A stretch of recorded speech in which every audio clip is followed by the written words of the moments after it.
Connected. To be connected means to be associated, related, to be in contact with someone else or with something. But how exactly do we connect? How are we, as a society, wired into the mess of virtual life and reality? Have our ways of connecting ever changed? Are we facing new obstacles? Are we building new bridges? How did 2020 change this, and what has it shown us about ourselves and the role media plays in our lives? Media is a powerful, exciting combination of artifacts, activities, and arrangements that affect everything in our society.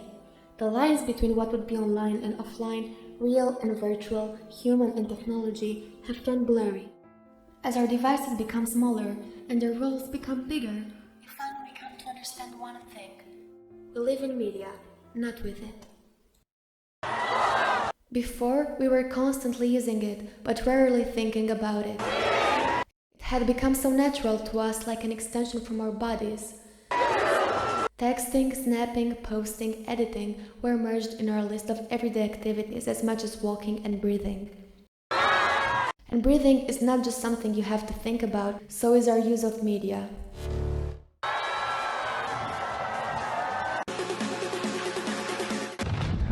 Will be my year, I'm sure. This year, things have changed, everywhere and for everyone, but the omnipresence of media has remained the same. We just see it clearer now. COVID-19 is the invisible enemy.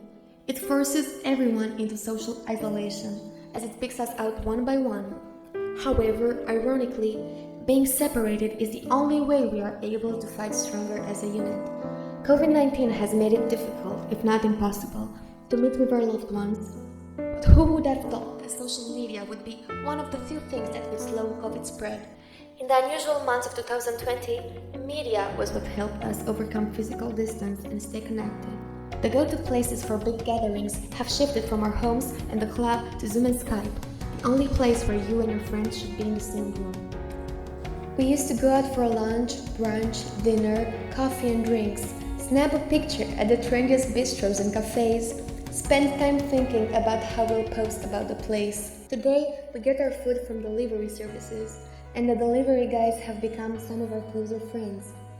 Excitement filled the air as parents watched over their children on parks and playgrounds. Streets and squares buzzed. Now it's all different, all empty and quiet. School used to take place, well, at school. The long ride on the school bus became a short walk from our bed to our desk, maybe with a stop at the coffee machine.